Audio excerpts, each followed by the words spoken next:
আমি সরাসরি বললাম আমি বাদী হয়ে মামলা করব। এজন্য আমি সর্বপ্রথম ইউটিউবের মধ্য দিয়ে বলে দিতে চাই, হুলি খেলা নয়, সনাতনী কোনো ধর্মের মধ্যে যদি এই উড়াধুরা নাচ হয় যেখানে হবে, যদি সনাতন ধর্মের এই অশ্লীলতা বন্ধ না করে এদের বিরুদ্ধে মামলা করা হবে। এখন দেখছেন হিন্দু মিডিয়া, চ্যানেলটি সাবস্ক্রাইব করুন। একটা জায়গায় এবার ফেসবুকে দেখলাম 13-14 বছরের মেয়েরা আর 18-20 বছরের ছেলেরা, 22 বছরের ছেলেরা একসাথে এই উড়াধুরা ড্যান্স শুরু করছে এই হোলি উপলক্ষে। আপনারা যারা মা বাবা, যারা যে মা বাবাদের মেয়ে এবং ছেলে ওইভাবে ছাড়িয়ে দেয়, ওদের সন্তান ভগবান ওদের বাঁচা করে পাঠানো উচিত ছিল, বন্ধা করে ওদের বাচ্চা কাচ্চা জন্ম দেওয়ার উচিত হয়নি। ওদের জন্ম দেওয়া ওরা কি ব্যবসার জন্য দেশেন, বিনা পয়সায় মাইয়ে বিয়ে দেওয়ার জন্য এগুলো করে নাকি? ধর্মটা এটা হুলি খেলা নয়, এটা দোল উৎসব নয়, এটা কখনো গৌর পূর্ণিমা নয়, এটা শুধু নোংরামি এবং দেহ ব্যবসার একটা পলিটিক্স। এই মা বাবাদেরও সচেতন হয়। এই প্রত্যেকটা মা বাবা হচ্ছে লজ্জা ছাড়া মা বাবা, যাদের মেয়ে ছেলেগুলো ছেড়ে দেয়। সনাতনী জাতি এত বড় নির্লজ্জ হলে চলবে না। সনাতন ধর্ম হচ্ছে সবচেয়ে পবিত্র ধর্ম। আপনি জানেন, এবার ইউটিউবে দেখবেন খুলে, কত জায়গা অহিন্দুরা এসে হিন্দুদের এই হোলি উৎসবে ঢুকে পড়েছে।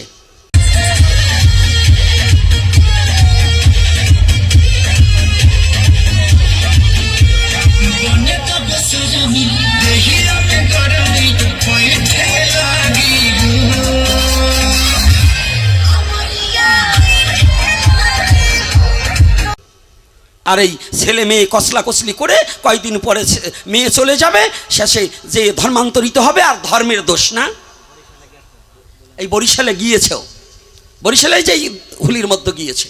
তো এগুলো আপনারা কি করে আপনাদের সমাজ এবং জাতি, আপনারা কোন ধর্মের অনুসারী? লজ্জা করা উচিত এই সমস্ত মা বাবাদের যে আমাদের ছেলে মেয়ে, আপনার সন্তান জন্ম দেওয়ার চেয়ে ওই কুকুরের সন্তান জন্ম দেওয়া ভালো। কুকুরও একটা ব্র্যাকেটের মধ্যে, একবারই কুকুর আর একবারই যায় না। কি রাগ করছেন নাকি আপনারা? কুকুরের ধর্ম আছে, আপনার আমাদের কোনো ধর্ম এখন বর্তমান নেই। এগুলো দেখলে সমাজ নষ্ট হয়ে যাচ্ছে। আজকে যদি এগুলো দমাতে না পারেন, তাহলে আপনার সন্তান একদিন যাবে, আপনার মেয়েও ধর্ষণ হবে, আপনার সন্তান আপনার স্ত্রীও একদিন ধর্ষণ হবে। দেখুন বাংলাদেশে যেভাবে 8 বছরের মেয়ে আসিয়া পর্যন্ত নিষ্কৃতি পায় না, তার মৃত্যুবরণ করতে হয়েছে। তারপরে পঙ্গু একটা মেয়ে ভিক্ষা করে খায়, তাকে ধর্ষণ করা হয়েছে। এই বরিশালে বরগুনাতেও ধর্ষণ হয়েছে। সারা বাংলাদেশে যেভাবে বাসের মধ্যে ধর্ষণ হচ্ছে, আর আপনাদের এই যুবতী মেয়েগুলোকে একটা যুবক ছেলের কাছে ছেড়ে দেন, এ যে ধর্ষণ হবে না এর কি মানে আছে? আপনি যদি সঠিক পিতা হন, আপনার মেয়ের সম্মান রক্ষা করা আপনার দায়িত্ব। আপনি যদি মা হন আর ছেড়ে দিচ্ছেন কি কারণে? এগুলো কি ধর্মের নামে কি অধর্ম নয়? আপনারা অকাম করবেন, শেষে দায় পড়বে সরকারের, প্রশাসনের কাছে যাবেন, প্রশাসন আমাকে বিচার দেয় না, এজন্য প্রশাসন দায়ী নয়। এজন্য দায়ী প্রথম হচ্ছে আপনার সমাজ এবং আপনারা মা বাবা। আর দ্বিতীয়তে যে যে সংগঠন, যে যে কমিটি গঠন হয়েছে, এই কমিটিরগুলো হচ্ছে আরও বদমাশ। এই বদমাশগুলো হচ্ছে টাকার লোভে এইগুলো করে।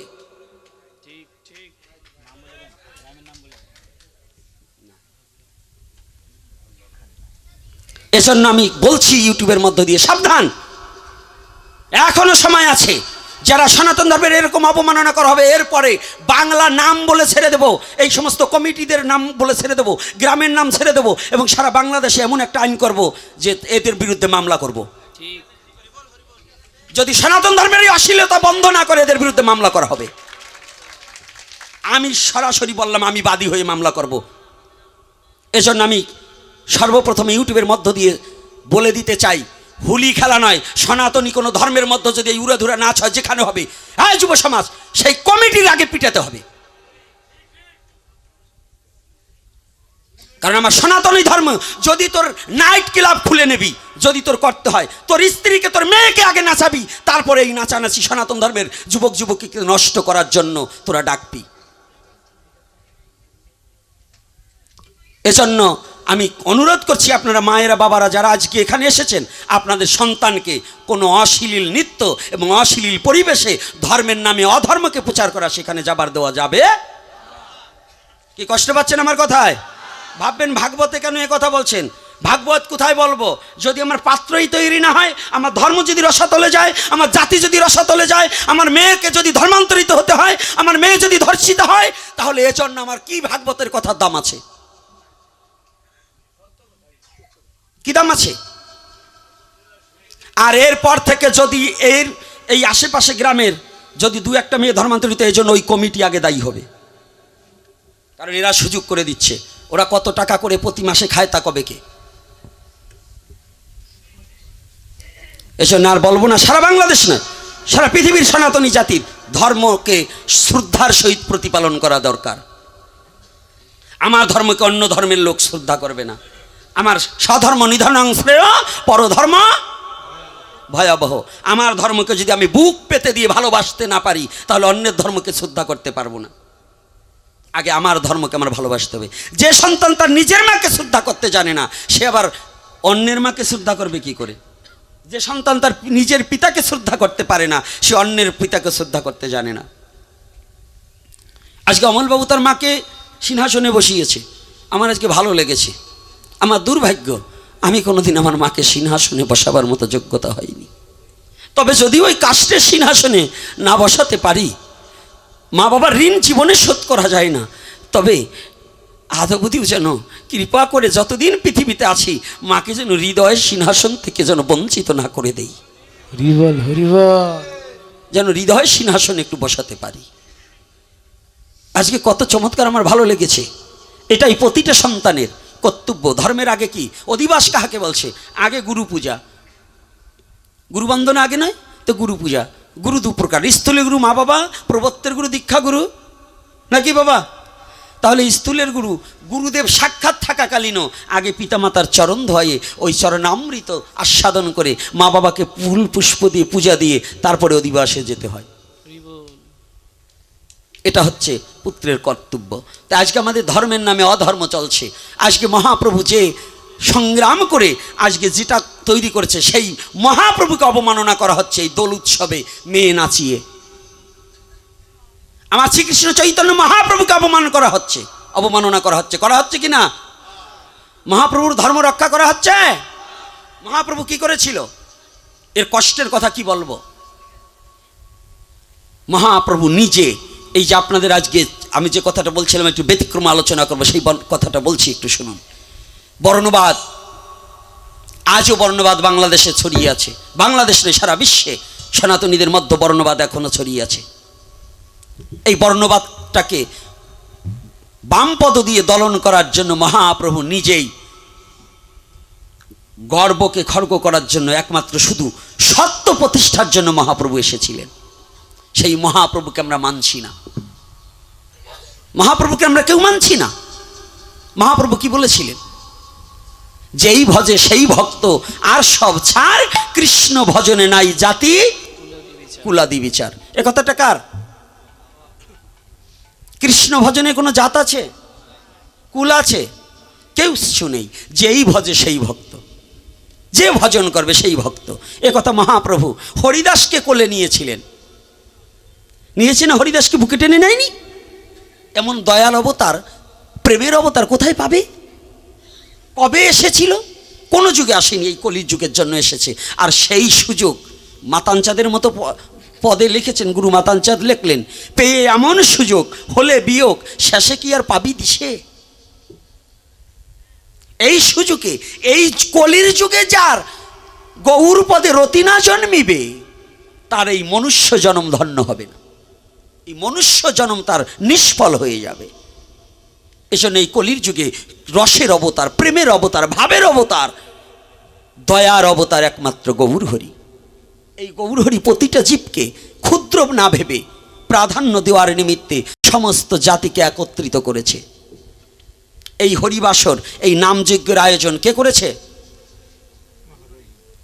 হ্যাঁ, মহাপ্রভু করেনি? এই নামযজ্ঞ দেখছেন, এই নামযজ্ঞের আদি অন্ত হচ্ছে মহাপ্রভু। শ্রীবাসঙ্গন থেকে নাম উৎপত্তি। এজন্য অনেক সময় নামের আসরটাকে শ্রীবাসঙ্গন বলা হয়। তাহলে এই মহাপ্রভু কেন করলেন? নামে কোনো জাতির বিচার নেই,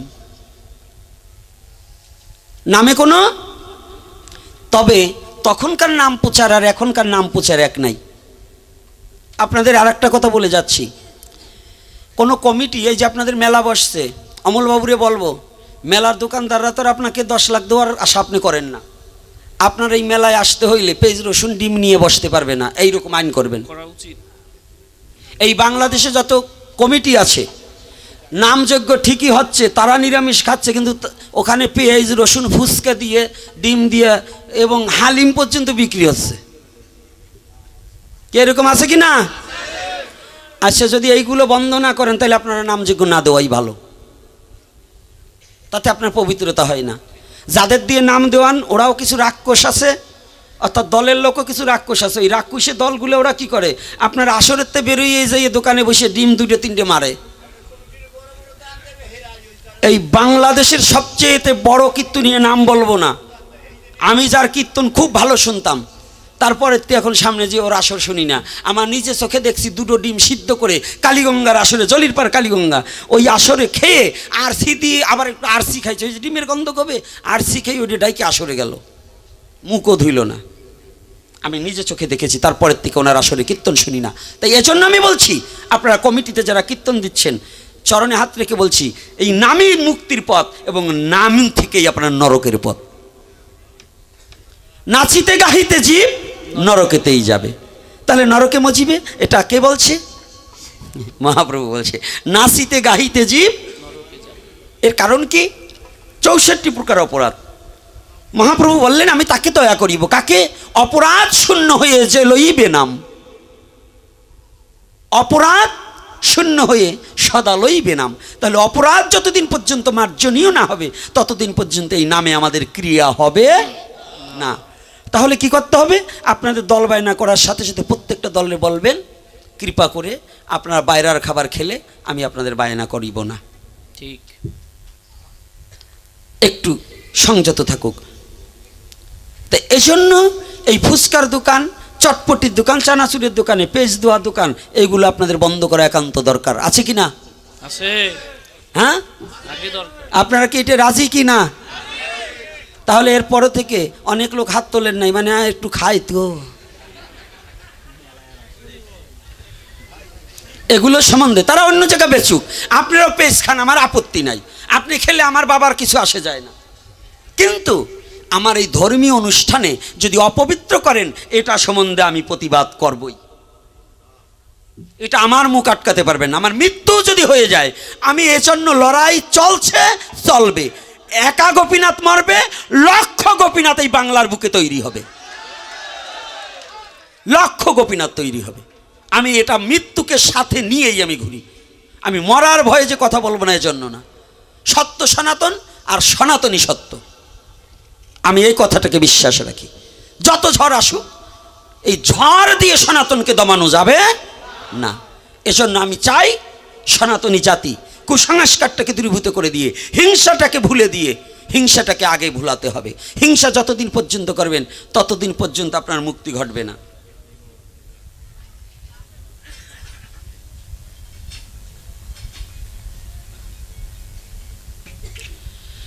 আপনি যে প্রশ্ন করেছেন, যে করেছেন তার নাম আমার কাছে লেখেন নাই।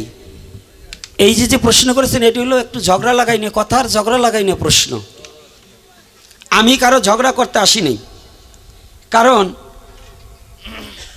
যতবার ভগবান আইসে অন্য কেউ পূর্ণ নয়, হরিচাঁদ ঠাকুর পূর্ণ কে। আর ভগবানকে কি ঠ্যাং এখন ভাঙা ছিল না, বেঁকা ছিল না, কানা ছিল? হ্যাঁ, এই বাজে প্রশ্ন আমার কাছে কেউ করবেন না, কারণ এগুলো পয়ার লেখতে গেলে অনেক সময় অনেক কিছু মিলতি কথা যা না হয় তাও লেখা লাগে, অলংকার বলা হয়। ভগবান পূর্ণ নয় এই কথা বলছে কে রে তোরে? ভগবান পূর্ণ না, পূর্ণ আমার বাবা না? ভগবান পূর্ণ না। ভগবান কি কানা হয়ে আসছে নাকি? সত্য যুগে, ত্রেতা যুগে, দাপর যুগে, কলির যুগে ভগবান কি গৌর হরি কি কানা হয়ে আসছে না ল্যাংড়া হয়ে আসছে? সে তো পূর্ণ ভগবান। ভুলে গেছো? শাস্ত্র আগে দেখে নিও। ঈশ্বর পরম কৃষ্ণ সচ্চিদানন্দ বিগ্রহ অনাদির আদি গোবিন্দ সর্ব কারণের কারণম। এ কথা ভুলে গেছো? ঈশ্বর পরম কৃষ্ণ, শুধু কৃষ্ণ না। পরম কৃষ্ণ। আগে শ্লোকের মানে চাইনো, আর শ্লোক আগে শাস্ত্র অধ্যয়ন করতে হবে, তারপরে এই ধরনের প্রশ্ন আমার কাছে করতে হবে। ওটা বলবো না। আমি একটা কথা বলছি, ক্ষণ অবতার যুগ অবতার। হরিচাঁদ ঠাকুর অবতার, ক্ষণ অবতার, যুগ অবতার নয়। জগৎবন্ধু অবতার আমি মানি, প্রণাম করি তাকে, কিন্তু ক্ষণ অবতার, যুগ অবতার নয়। আসুন চ্যালেঞ্জ করুন, কোন শাস্ত্র নিয়ে আসবেন? যুগ অবতার মানে গৌর হরি, গৌর ভিন্ন কোনো যুগ অবতার এই কলির যুগে আর আসেনি, আর আসবে না। ক্ষণ অবতার কিছু সময়ের জন্য, ভক্তকে রক্ষা করবার জন্য ভগবানের অবতার আসতে পারে, আরও আসতে পারে, আরও পুনর্বার, আরও 10 বার না 20 বার আসতে পারে। কিন্তু যুগ অবতার 4 জন, নারায়ণ, রাম, কৃষ্ণ, গৌরাঙ্গ। এজন্য এই সনাতন ধর্মে এই নিয়ে ঠেলাঠেলি করেন না। এই ঠেলাঠেলি করতে করতে যদি পূর্ণব্রহ্ম হয়, এক মতুয়ার মধ্যে ভাগ এখন 4-5টা হয়ে গেছে। এটা সালা আর একটা আসালা, এটা বাবার শ্রাদ্ধ করবে আর এটা করবে না, বিভিন্ন একটা নিরামিষ দেবে আর একটা শুয়োর খাবে। এই যে ঠেলাঠেলি, এই বাদ দেন। এখন সঠিক যে যাকে আমি হরি বলি, আপনিও বলেন, হরে কৃষ্ণও বলেন, সব জায়গায় আমরা সনাতনী, এই চিন্তা চেতনা করুন। এখন আর ওই কে মতুয়া, কেউ হরিচাঁদ ভক্ত, কে কৃষ্ণ ভক্ত, কে গৌর ভক্ত, এইটা ভুলে গিয়ে আমি সনাতনী, এইটা এক ছত্র ছায়ার নিচে আসুন। যতদিন আমি সনাতনী এই ছত্র ছায়ার নিচে না আসবেন, তখন ওই সদেরদ্দির লাঠির বাড়ি আপনার পাছায় পড়বে। আর যেদিন সব এক হবেন, সেই দিন এই লাঠি প্রতিহত করার মতো শক্তি আপনার হবে।